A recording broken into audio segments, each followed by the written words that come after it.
else is missing?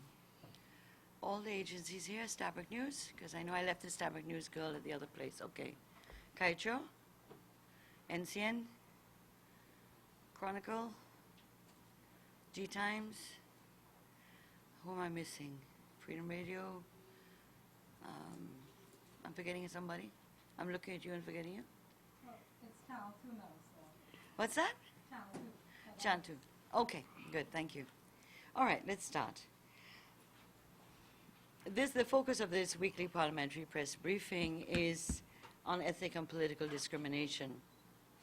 In a press release issued on the evening of July 25th, the leader of the opposition, Mr. Bharat Jagdeo, responded to the accusations of race baiting emanating from a government press release on a speech he had made in New York to a crowd of thousands of Guyanese on Sunday, July the 24th. He said in his statement, quote, "I find it strange that a government would release a lengthy statement based on a short clip of a section of the comments I made in New York. What is strange is that the comments I made in New York were no different to the ones I have made in Guyana. At press conferences and on the campaign trail in the lead up to the March 2016 local government elections, I spoke to the issues of racial and political discrimination, the lack of an economic plan, the taxation policies, as well as the repressive laws that have been advanced and the threats to local democracy under the APNU plus AFC coalition," end quote.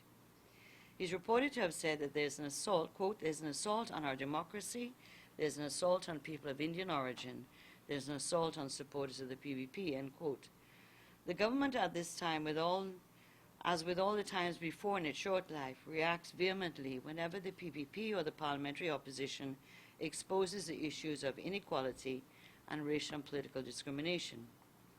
It forgets that their accusations in opposition on racial discrimination, which they took to the UN expert on minorities and the UN human rights bodies, were never prevented nor greeted with accusations of race baiting or inciting, as they have done as recent as during the recent campaign trail in 2015.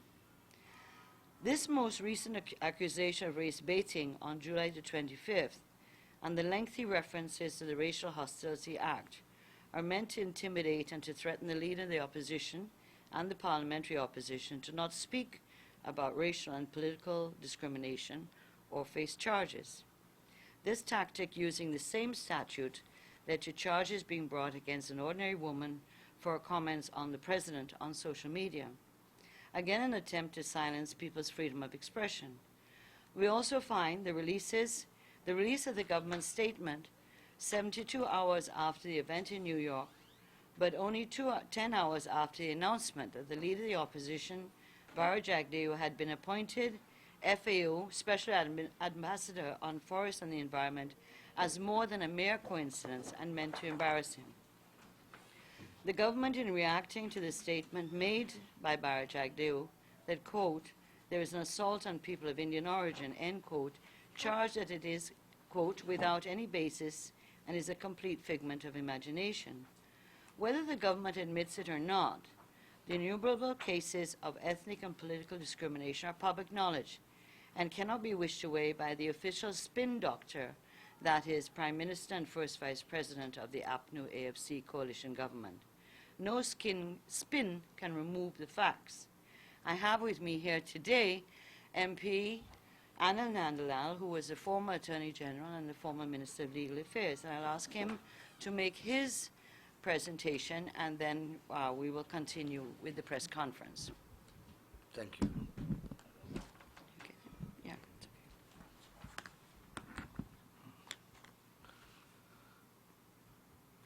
The history of the People's Progressive Party is a history of a struggle for racial, ethnic, and class unity in Guyana. There is in existence a 66-year-old track record of incontrovertible evidence supporting the same. In government, we enacted a series of legislation. We implemented a plethora of policies. We amended the Constitution and expanded fundamental rights and freedoms of our people. We established for the first time in our country's history a number of constitutional commissions, for example, the Ethnic Relations Commission and the Indigenous Peoples Commission. We signed every major international treaty on the elimination of discrimination. and the promotion of human rights in this hemisphere.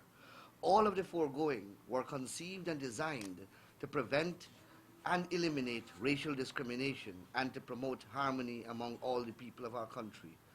As ours is a philosophy that this nation can never achieve its full potential, and our people will never be able to realize their aspirations unless we move forward as one people, while at the same time striving to retain our individual history, heritage, culture, and religion. Against this backdrop, the PPP and its leadership have always been in the vanguard of the struggle to expose and condemn discrimination whenever it raises its ugly head in any form or fashion. It is in this vein, speaking to a gathering in New York last Sunday, that opposition leader Comrade Bara Jagdeo said, I quote, "There is an assault on our democracy. There is an assault on people of Indian origin. There is an assault on supporters of the PPP," unquote. The response of the government was swift, detailed, emphatic, and somewhat stunning. It is as if it is the first time they are hearing these contentions. The truth is, I have written detailed articles, spoken on television, at press conferences, and in the National Assembly, highlighting real and live examples and cases where all these atrocities have occurred. So have many other leaders of the People's Progressive Party. The opposition leader himself has spoken on these issues on numerous occasions. I am therefore flummoxed by the almost hysterical response from the government. Surprisingly, of the 3 types of assaults referred to by Comrade Jagdeo, only one seemed to have attracted the wrath of the government. That is, that there is an assault on people of Indian origin. Their silence on and their failure to deny the other 2 types of assaults can be interpreted as an admission that these 2 types of assaults are indeed taking place. In respect of the claim that there is an assault on people of Indian origin, the government charges that it is, I quote, "without any basis, and this is a complete figment of imagination." Quite apart from what others have written and said on this particular issue, I have written and highlighted the following on my Facebook page and elsewhere. 1. The widespread dismissal of hundreds of Indo-Guyanese in the public sector without a hearing or cause and without compensation. I have filed legal proceedings on behalf of many of them. These proceedings are pending in the High Court. 2. The repossession, seizures or attempted repossession and or seizures of core homes and house lots from predominantly Indo-Guyanese by the Central Housing and Planning Authority. Again, I have filed several legal proceedings in relation to the same. They are pending in the High Court. 3. Attempts and continuous attempts to expropriate private properties owned by transport and the certificate of title, predominantly by Indo-Guyanese, by state agencies. Again, there are legal challenges pending in the High Court in which I am involved. 4. The targeting of predominantly Indo-Guyanese for investigations by SOCU and SARU and the confiscation of large sums of money and jewelry in the course or as a result of those investigations. Again, I have filed legal proceedings in relation thereto, and they are pending in the High Court. 5. The wanton dismissal of senior management staff of predominantly Indo-Guyanese descent at Gaisuku. Again, I have filed legal proceedings, and they are pending in the High Court. 6. The closure of Wales Estate, where the majority of workers who would be rendered redundant and without a livelihood are of Indo-Guyanese descent. 7. The refusal to offer financial assistance to the rice industry, which is predominated by Indo-Guyanese. 8. The systematic removal of street lamps from certain Indo-Guyanese villages in West Coast Berbice, while at the same time installing street lights in Afro-Guyanese communities. 9. The targeting by GRA of Indo-Guyanese in regions 5 and 6 who have under cultivation in their yard 2 or more banks of vegetables. The above list is not exhaustive, neither are any of the cases to which I have referred the figment of anyone's imagination. Each case is real and factual. I have names, addresses, and affidavit evidence from many of the victims. Ironically, many commentators have publicly pointed out that Prime Minister Moses Nagamootoo and Minister Kemraj Ramjatan are themselves victims of discrimination within the coalition government. It is public knowledge that the Prime Minister has not been given the type of functional responsibilities contemplated by the Commonwealth Accord. Similarly, a host of important powers and functions were deliberately removed from the Home Affairs Ministry and transferred to the Ministry of the Presidency upon the appointment of Mr. Kemraj Ramjatan. Again, these are not figments of anyone's imagination. These are real facts. I took the opportunity to walk with just a few of the files of cases to which I have made references. And I can give you live examples. I can read from the affidavit evidence of persons who claim to be victims of discrimination. You know that we have filed cases also for 2,000 Amerindians who were dismissed because of their suspected allegiance and support for the People's Progressive Party. You know that I have also filed a series of actions on behalf of Afro-Guyanese rice farmers in Region 5 whose leases have been unlawfully revoked by the president himself because it is suspected that these rice farmers have some allegiance to the People's Progressive Party. These are Afro-Guyanese. So the discrimination that I'm highlighting is both ethnic as well as political. But I thought that I will concentrate more on the Indo-Guyanese issue because that is the one that seemed to have invoked the wrath of the government in relation to what former President and opposition leader, Comrade Bara Jagdev, said in New York. I'll pause there and hand over back to Gil. Okay, thank you. To continue in the vein of looking at ethnic and political discrimination, and to take off from what Mr. Nandalal said, not only are Indo-Guyanese being discriminated against, but Amerindians are also victims of discrimination in the regions where they supported the People's Progressive Party Civic. The largest ethnic group who felt the government's guillotine was 1972 Amerindian Community Service officers in July 2015, whose jobs were terminated at one fell swoop. 2, the termination of the entire staff of the GRIF-funded Amerindian Land Titling Project Unit at the Ministry of the Presidency in August 2015. The termination, 3, of Amerindian clerical staff in interior regions for no cause except that they were thought to be PPP.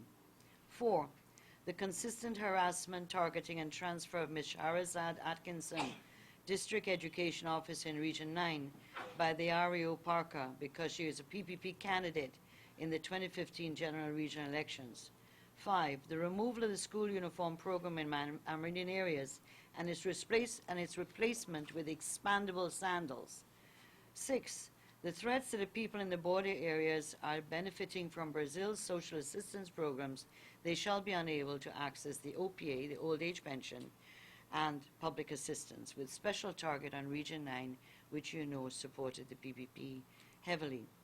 But what began as a new government throwing out any person it considered to be a PPP sympathizer from the public service and boards, in fact, in their minds it appeared that Indian became synonymous with PPP, and therefore they forgot that they claimed to have won 11% of the Indian vote.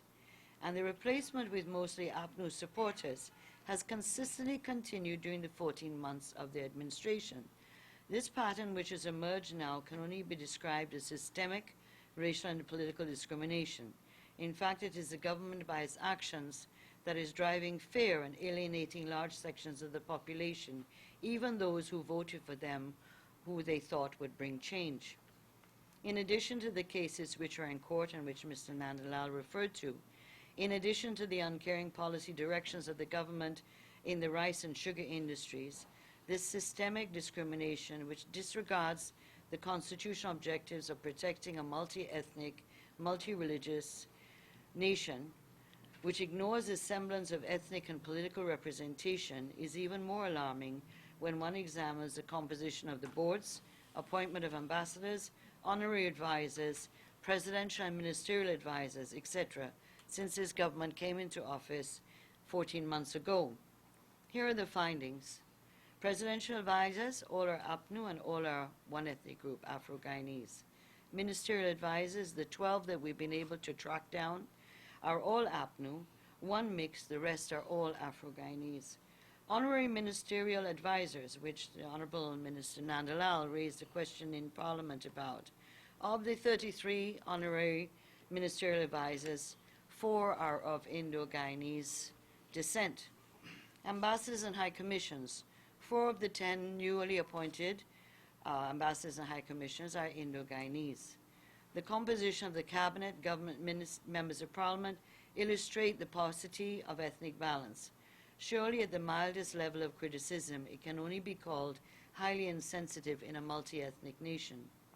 When one examines state boards and government boards, the picture is even more revealing and even more alarming. A cursory glance at the official Gazette website or hard copies since July 2015 are proof of this level of discrimination and alienation of people of other ethnicities. And I'll give you a few examples. I have taken about 40 state boards and managed to look at the representation by ethnicity. And in fact, the representative of any other ethnic group on any board is less than 25% in 27 boards, 40 state boards. If we take the boards of guardians, regions 2, 8, and 9, which have recently been announced, all APNU and not one Indo-Guyanese, even in regions where the majority population is Indo-Guyanese, that is region 2. In fact, the 2015 official Gazette of the Board of Guardians, some of them will not expire until later on in this year, that in fact in regions, in a number of the regions, 2, 3, 5, and 6, where the majority of the population is Indo-Guyanese, there you can find one, maybe one Indo-Guyanese in some of the boards in these regions. And therefore the Board of Guardians of 2015, which are the majority of boards, are not representative ethnically of the demographics of the areas that they represent. The Poor Law Commission, 0 of any other ethnicity. Gaisuko, 2 Indo-Guyanese out of 9. Gaiwa, 2 Indo-Guyanese, 1 mixed of 9. Guyana Lands and Surveys Commission, 1 Indo-Guyanese. And when I say any other ethnic group, I'll notice them. But when I say Indo-Guyanese, that's the only other group that's there. Bank of Guyana, 3 Indo-Guyanese who are ex-officios and 2 Indo-Guyanese who are members of the board. Georgetown Public Hospital Corporation, 3 of 7 members of the board are Indo-Guyanese. Guyana Gaming Authority, 1 of 4. Guyana Gold Board, 0. No ethnic balance at all. Guyana Securities Council, 1 of 4. Guyana Geology and Mines Commission, we're waiting the new board, as the last one expired since December 2015, and we can't find any gazette showing what is the new board.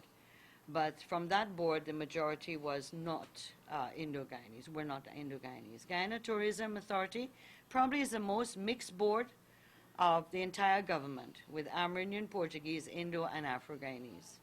National Tripartite Committee, 5 Indo-Guyanese of 20 members on the board. Trade Union Recognition and Certification Board, 3 of 8 Indo-Guyanese. Small Business Council, unable to find any of the names of the 12-member board except 3, and none of them belong to any other ethnic group than Afro-Guyanese. National Commission on the Elderly, 1 Indo-Guyanese of 9. Adoption Board, 2 Indo-Guyanese of 8. Women's Leadership Institute, 2 of 13. Central Board of Health, 3 of 15. National Sports Commission, 1 of 11. University of Guyana, 8, and this includes Amerindian and Indo-Guyanese of 20 members on the council. National Accreditation Council, 0 of any other ethnic group. National Shipping Corporation, 2 non-Afro-Guyanese. 1 is Indo-Guyanese and 1's Portuguese of the 11-member board. Central Housing and Planning Authority, 5 Indo-Guyanese of 11. National Broadcasting Authority, 4 are 4 of the 9, and those 4, 3 Indo-Guyanese and 1 Portuguese. National Procurement and I'm now gone blank. And Tender Administration Board, 1 of 7. Bureau of Statistics, 1 of 5. Privatization Board, 1 of 6. NIS, 2 of 11. I think you got the picture now, right? The government has to be asked, is there any wonder that Indo-Guyanese and Amerindians feel marginalized and alienated in this multi-ethnic nation, where Indo-Guyanese are still the largest ethnic group, Afro-Guyanese the second largest ethnic group, and the Amerindian population is the third group? The 2012 census and recently published figures from the Bureau of Statistics, while showing decreases in the numbers of Indo-Guyanese and Afro-Guyanese and the increase in the size of the Amerindian population, nevertheless substantiates the continued majority of Indo-Guyanese as the largest minority group in Guyana. And the reason why I said minority group, because according to the UN definition of a minority, it is less than 50% of the population. And therefore in Guyana, we are all minorities, because not one ethnic group has attained 50% of the population. August 1st is Emancipation Day in recognition of our forefathers' struggle for freedom, equality, and the end to exploitation and racial discrimination. These struggles continue today in the world and in Guyana itself for equality, for the preservation of human rights, and the end to racial and political discrimination, in keeping with our Constitution and the international treaties Guyana has ratified on human rights. We believe strongly that Afro-Guyanese are not in support of the actions of the government, which excludes other ethnic groups from being represented and in participating at all levels of society in accordance with Article 13. The government's catchphrase of social cohesion is nothing but that, as over and over again, photographs and video footage illustrate a story of exclusion and not inclusion. So much so that new groups have to be created, new NGOs have to be created by the government to allow the government to have the veneer of ethnic representation at these media-organized events. The parliamentary opposition has stated in a previous press statement that Guyana, due to the government's discriminatory actions based on ethnicity and political affiliation, poor and no economic policies and no development plan for the country, worsening economic situation, reliance on heavy taxation to generate revenue rather than generating and facilitating economic activity, reduction and or removal of social safety nets for the poor and vulnerable, that the nation is more divided than ever before. The government is responsible for the lowest level of trust and confidence in the nation in years. The government can shout all it wants about race baiting in its attempts to intimidate the leading opposition and the parliamentary opposition, but the facts speak louder than words, and the government cannot deny that large groups and communities of people are alienated and marginalized. These feelings are palpable in our nation at this stage. The parliamentary opposition will not be silenced in our defense of democracy and human rights of all our people, regardless of race and political affiliation. Thank you. So we will now, ladies and gentlemen of the press, we will now open the floor for questions. Yes? Diana Madhead, I News Channel 2. Yes. Madam Chair, how would you respond to people who would want to say that Afro-Guyanese were being marginalized under the PDP government, or the perception that that was happening? Again, the proof, the facts. And if we went to the programs of the government, whether it was housing, whether it was education, whether it was health, whether it was access to services, those facts clearly reveal that those statements, and particularly things that were engineered by the PNC, were not so. And we can prove that. And we did prove that to the UN. And we did take that to the UN after the accusations with the UN expert on minorities. And statistics were revealed. Even when the post-1997 violence and the CARICOM facilitator, the issue was raised by the PNC in the meetings, which we had 2 sides meeting with them, on that there was discrimination in the housing projects program. We brought statistics to show that was not so, Because if you have a demographic in Region 10 that is majority one ethnic group, it would be more relevant that that is the group that majority gets the houses in that area. Ditto in Region 6, where the demographics are different. And therefore, we feel that there were perceptions, and a lot of those perceptions were encouraged, but nevertheless, that there were facts that countered that to show that there was a deliberate effort on the part of the government to be inclusive. But no one can say the inclusivity was 100%, but certainly the number of people who got house lots and could never be shown that it was ethnically discriminating, could never be. May I be permitted to add? Let's take the public sector employment statistics. When we took office 23 years ago, the public service was largely dominated by employees of Afro-Guyanese descent. 23 years after, that position remained unchanged. Continues to be dominated by persons of Afro-Guyanese descent. And what you find now are the few Indo-Guyanese who are there are being removed systematically. If you take the Ministry of Legal Affairs alone, there have been about 10 persons who either have been dismissed or forced to resign, all 10 of one ethnic group. Let us go to the armed forces. Let us look at the Army. 23 years ago, when we assumed office, dominated by Afro-Guyanese. When we left office, the same position. In terms of Chief of Staff, we have never had an Indo-Guyanese Chief of Staff while we were in government. There was a natural promotion among the ranks. You go to the police force, it is the same thing. Mr. Silal Prasad is the first Indo-Guyanese, after 23 years in government, who have held the position of Commissioner of Police under the PVP. If you go to the judiciary, after 23 years, one Indo-Guyanese ever headed the judiciary, and yet he cannot be confirmed because that confirmation requires an agreement from the leader of the opposition. But under the PPP, you have had Justice Desiree Bernard and a whole series of people.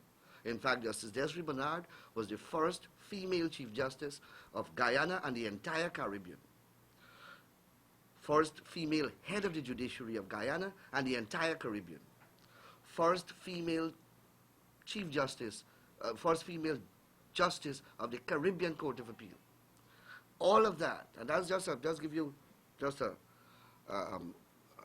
tip of the iceberg of what I'm speaking about.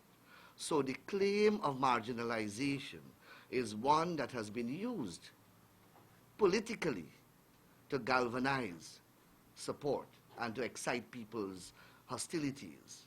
That has been a political tool used by the APNU while it was in opposition. Mr. Lambert, we remember during the lead up to last year's election, Mr. Jagdeo was taken to court for making similar statements as the one he made recently. What are the legal implications? The case was thrown out. Yeah, the case was It was thrown out. So why are you raising that now? What are the legal implications with the recent statement? There's no There's no legal legal implication. statements. Any leader who is worth his salt is obliged to speak out and condemn any social wrong, illegality, or any form of oppression taking place in the society which he leads, or else he's not a leader. Racial discrimination is a problem affecting people in this country. And Mr. Jagdeo has an obligation and a duty to highlight that. And all of us in the PPP have that responsibility. And we have been persistently and consistently doing it since 2015 May.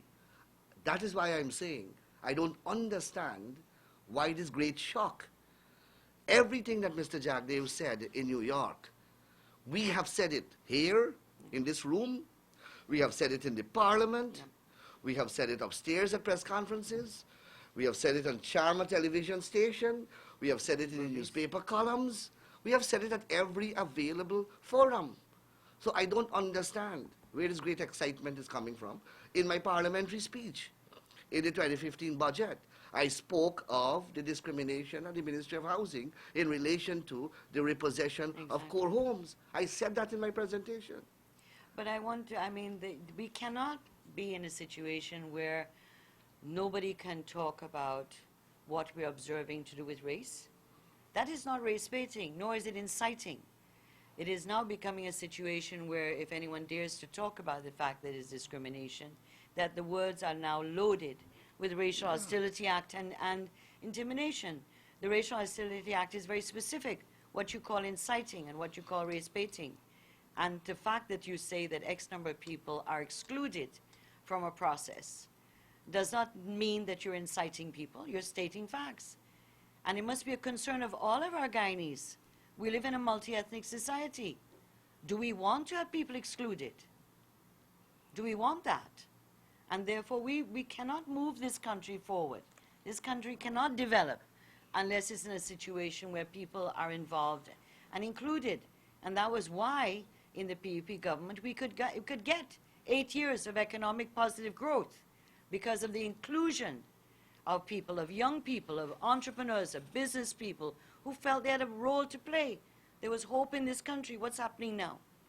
What's happening now? In February 2016, the American ambassador released the figures on the number of visas leaving this country in the last year. And you go back to that report that he gave out, that we'd moved from what was about 6,000 per annum to 40,000 in 1 year. And so that has to reflect something going on in our society, that people are feeling alienated and marginalized. Those are the facts. And so we've seen nothing that we've said, either as MPs in the PPP, nor with what Dr. Jack Deo has said, that it is unrelated to the truth, nor is it in any way trying to incite anybody. We're demanding freedom of expression. We're demanding the inclusion of all our people, of all religions, of all races. And you cannot run a country and say that you are running a government and you're excluding 1/2 of the population. That cannot be a democratic government. Yes? Mr. Manal, I don't mean to press the issue, but you just spoke about the APNU using charges of political and ethnic marginalization to mobilize and excite hostility. Couldn't the same be said for the PPP now? I don't think so. You have to look at our policies. I highlighted some of them. The laws that we have passed. We have passed every available law to end Constitutional amendment. discrimination in this country.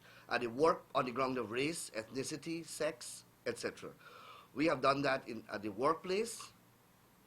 We have passed the Racial Hostility Act that they are now charging people under. We passed that act, intended for a different purpose. We have established constitutional commissions, institutional mechanisms, the Ethnic Relations Commission, a whole series of rights commissions. We have signed on to treaties, international treaties, all international treaties available for countries in this part of the world to sign on to in respect of the elimination of discrimination and the promotion of human rights. We have signed on. That is not the behavior. That is not a track record of a government that is interested in pursuing policies of discrimination. Look at any... Being made now. Sorry? The charges being made now by your party leader and yourself at this press conference. What do you But- mean but- He's charges? saying that comments that are being made are being used by the PPP to mobilize.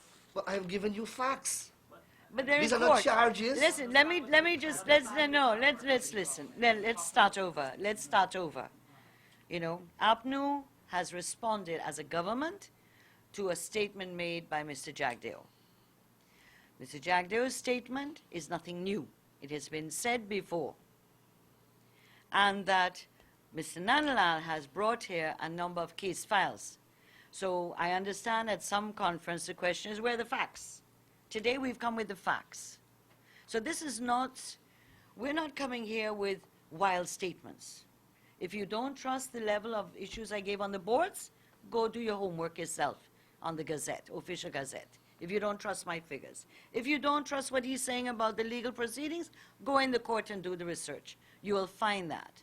So this is not, we're not talking wildly or irresponsibly here.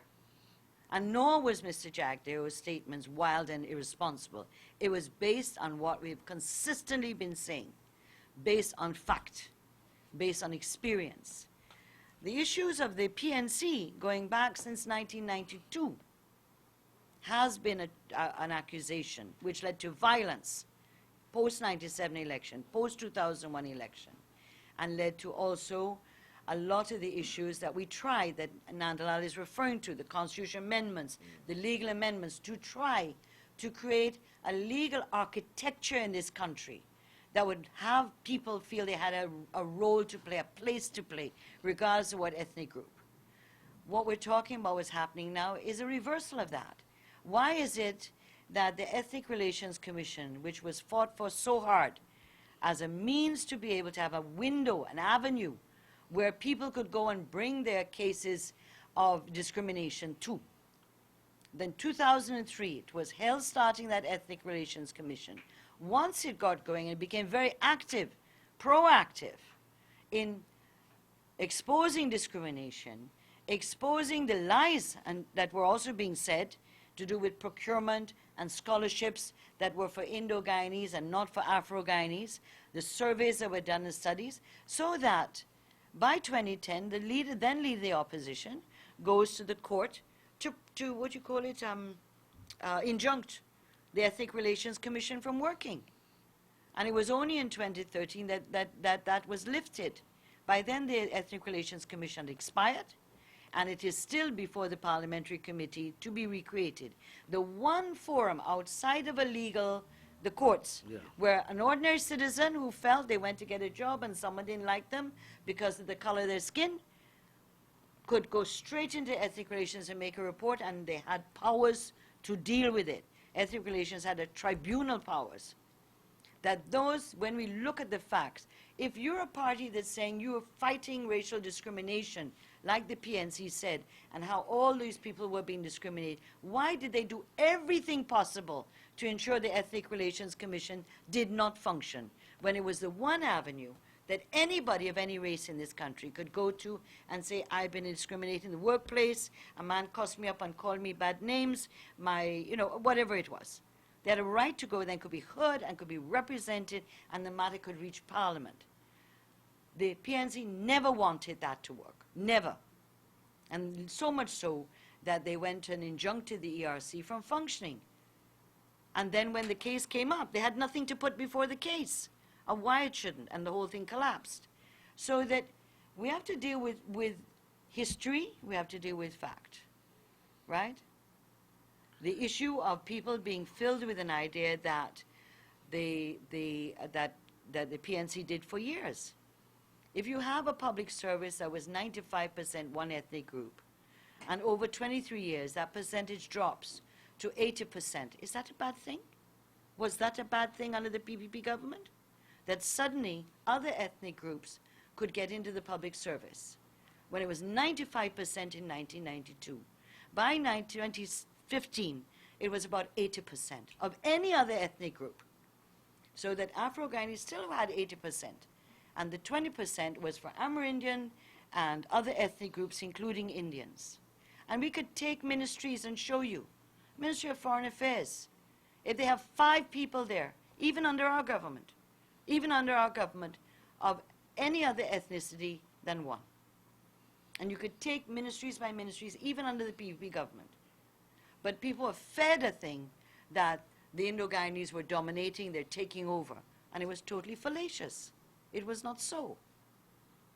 It was not so. If you want some more glaring statistics and real facts, check now for the persons who are being dismissed, who they are replaced by.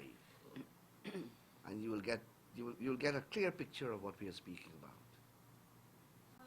Madam Chair, Let me just ask, before you go, let me ask if any other press person has to ask questions. Off the statement? Well, we're here to discuss the statement. So you'll have to wait, yes. You again, Channel 2. Yes. You mentioned years ago when the PP was called up with the accusations of racial inequity, so to speak. Would the PP at this time be taking the concerns to the UN? These concerns? We signed the optional protocols to allow Guyanese. It's under Chetty Jagan that we signed the optional protocols to allow Guyanese to go directly to the under the International Convention of Civil and Political Rights to raise issues of anything to do with civil and human rights. We did that. And so it's under that APA took us to the Inter-American Commission on Human Rights and the UN Convention on the Elimination of Racial Discrimination, the UN expert on minorities with the PNC, that their report came out, and we have an official report tabled in the UN to counter that. And the UN did not rule that on that issue, so that the government can use it and members of the society can, and so can we, yes. So would you therefore be pursuing that avenue? I would believe that we pursue every avenue to have our voices heard. We will not be silenced by anybody. Can you say how soon or not? I am not going to answer that question because I don't want to give a timeline and it might be wrong. I don't know. But the point is that all these issues are being observed. The world is a small place now. It's not like 10 years ago you had to write big, huge documents and send. The world is connected now, and so are we. And so if we think that a number of the developments in Guyana, including the erosion of parliamentary democracy, is not being observed, please do not fool yourselves. We are being. Whether we approach directly or not, there are concerns about the direction Guyana is going in. Serious concerns about the direction Guyana is going in. Any other questions? So, Vivian Samuel, Guyana Times. I'm just hoping for the party's take on the establishment of the Department of Environment under the Ministry of the Presidency. Do you think that's an effective move? Sorry, I don't mean to laugh. This is extraordinarily interesting. You know, we woke up, I think it was the end of December, and we discovered that things that were in Minister Harmon's gazetted version and to do with natural resources and environment were now being given to Minister Trotman. And he was no longer, he was going to be dealing with all these issues. And Minister Cathy Hughes was going to take on telecommunications and tourism. That's December. The Gazette came out in January. Ms. And Brooms Brooms was somewhere going in to social services. was now going to what you call Human natural services. natural But resources. she started And out at human I services. know you're getting yes, I know, dear. So It's she hard was. to keep track. It's very hard to keep track. And she was moving from social protection to natural resources with the Minister Trotman. And then you had Mr. Scott, who was in housing, was moving to labor. So I think we thought we got it straight in January 2016. We as Guyanese thought we got it straight. And however, then suddenly, less than a month ago, there is a separation of Minister Hughes back to tourism alone, which is what she began with, and telecommunications gone to, telecommunications or tourism's gone to Gaskin. And now we wake up this morning and hear that what was originally given to Trotman is now being given back to Harmon. So, it is delightful. It just shows how totally confused these people are. This is a level of it's ineptitude. Why would they be moving departments around? First of all, in the public service, if you have any understanding and appreciation of public servants like to know where they are. They like to know who are their supervisors. They like continuity. They don't like that one morning you wake up, you're with this minister. The next morning, you're with another minister. You then find yourself making arrangements to move to another building. Then suddenly you're moving back to another building. This is a recipe for disaster in a public service. Absolute disaster. in terms of files will start getting missing all over the place. No one knows exactly. We were just been questioning Minister Felix and Minister Greenwich about the citizenship ministry because they're all, it's a problem with immigration, police, and law enforcement, and work permits and issuance of visas. But for some reason, the government cannot make up its mind what it wants its government to do and its ministries to do. And so my greatest sympathy is not with the ministers. My greatest sympathy is with poor public servants who are not sure when they wake up in the morning who is the boss, who is their supervisor, or if he's been changed. And it just doesn't mean the ministers, because every time ministers move, they move with staff, they move with their advisors and their personal assistants and the drivers, and there's a whole entourage that goes with these ministers. And this is terrible dislocation in the public service. And this is a way of undermining the public service and making them have greater difficulties in working efficiently than they had before. And then one cannot discount also the tremendous financial chaos that results in the accounting system. Absolutely. Because we had a national budget where the National Assembly approved line items and Yeah. agencies that were situated under a particular ministry, and now it is cut in half or a quarter, I don't know what it is, and transferred over. So you have a whole host of financial implications in terms of how they will account for the money and how the money will be transferred from one agency to another. And again, without parliamentary scrutiny. And so that is why these changes, abrupt changes and sudden changes are minimized. It leads to mismanagement, and it is caused by incompetence. May I be mischievous enough to say, too, that I find it, again, coincidental, it may mean nothing, that within 24 hours of hearing that Jagdeo is now the Special Ambassador on Forest and Environment for the FAO, this is a global position, that they suddenly decide they better move environment out of Trotman quickly and put it back with the President. So that, who knows, maybe I'm right. I just find it highly coincidental. It's too coincidental, you know. So I have, let's see what will happen and what other changes will come. What other changes of ministries come. I think that the number of ministries should be reduced anyways. The cabinet is 28 members. That's an awful lot of people. And so by now, a year later, they should know who works and who doesn't work and what their competency is and so forth and so on. Shuffling them like a pack of cards won't make any difference in the competency, will it?